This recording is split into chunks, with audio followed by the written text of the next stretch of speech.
Hi everyone, today we're going to be learning a pre-bed stay.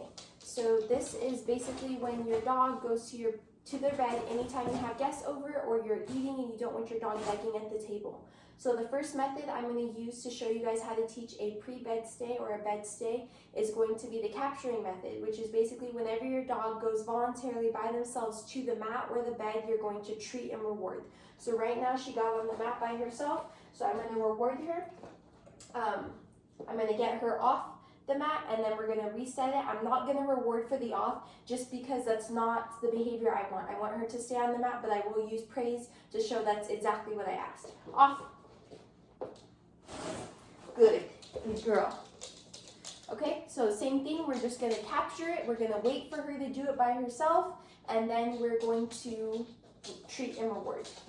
Sometimes you guys have to stare at the mat a little bit just so the dogs can start to understand what you're asking of them. And it just is a lot of patience and time to get the dog to do what you would like them to do. Sometimes you have to move around a little bit too. You can add the marker yes or good when you're treating. You don't have to though because you're rewarding within a few seconds after the dog doing the behavior. So one more time, we're going to capture it just so you guys get the full picture of it again. Off. Good girl. So you're going to walk back over and I want you guys to just stare at the mat or stare at the bed and you're going to wait for your dog to figure out what you want. The second they do what you want, you're going to treat. Okay, so the next technique we're going to be using, or the second method to teach the dog a bed stay, is going to be the luring method. So the luring method is where you're using your hand to target the dog onto the mat or lure the dog, guide the dog onto the area you want them. So we're going to get her off and I'm going to demonstrate that. You don't need a treat in your hand. Your hand already smells like the food, so therefore you can just use your hand as a target to guide the dog where you want them. Off. Good girl. Okay, so I have my hand ready and I'm going to guide her onto the mat. And then when she gets there, treat. I am using a leash. You guys do not have to. It's just to keep her attention in the beginning. I'm also treating throughout, so the longer she stays on the mat, the more she is going to get reinforced. So I'm going to show you that luring again, just so you guys get the picture. Off. Good girl. So using my hand, guide the dog onto the mat. Perfect. Keep in mind too, my dog already knows the behavior, so don't get discouraged if your dog doesn't do it right away. So the final technique or method that I'm going to use to teach a full bed stay is going to be the shaping method. So with the shaping method, you are shaping the dog from going just onto the mat to going on the mat and settling themselves. So I'll start to show you how that works. So you can have the dog off. Come on, off. Good girl. Get the dog onto the mat and you're going to wait for the behavior you want. So she sat, so she's going to get treated for that. And the next thing she's going to get treated for is when she lays down. I am patiently waiting for this behavior. You can lure it. You can get the dog to if it's taking a little bit longer than expected. But dogs figure out things better if they're working it out for themselves. So I would recommend just waiting the dog out until they offer the behavior, which she just did, and I'm going to reward. Good girl. Good girl. And as long as she stays on the mat, she's going to continue. So I'm going to show you that final step of shaping one more time. Off.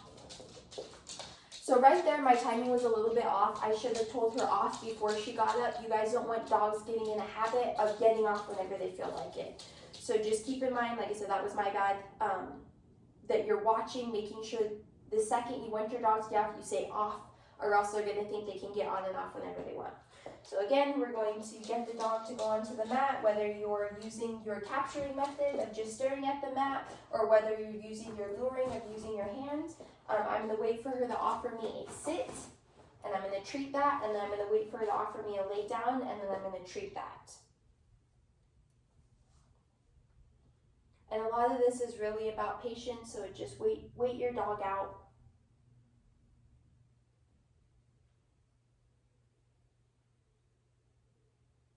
Sometimes there's distractions in the background, so you just try and keep your dogs focused so that they're paying attention to what you want them to be doing and not on their surroundings.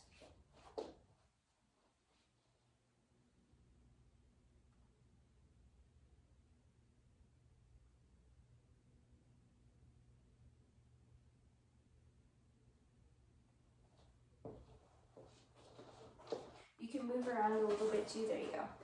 To kind of get the behavior, to get the leash in an appropriate spot. Some dogs don't like to lay on the leash, so that's helpful. Okay, so the final steps of this, I'm going to show you the entire thing put together of giving the command, and then having your and then having your dog go on. So I don't recommend giving the command until the dog fluently or consistently goes onto the mat. Obviously, I've already trained her this behavior, therefore we can put it all together. Go to your bed. Good girl. Lay down. Good girl. Very nice. Good girl. So that's what it should look like in its entirety, and then from there you can go, you can open the front door, you can sit down, you can eat your food, you can whatnot while the dog stays. Over time you can work on distractions, so dog being around other stuff, duration, dog staying on the mat for long periods of time, and distance where you're further away from the dog. So I hope that helped you guys, and have a good rest of your day and continue working with your dogs. You got it. Have a good one.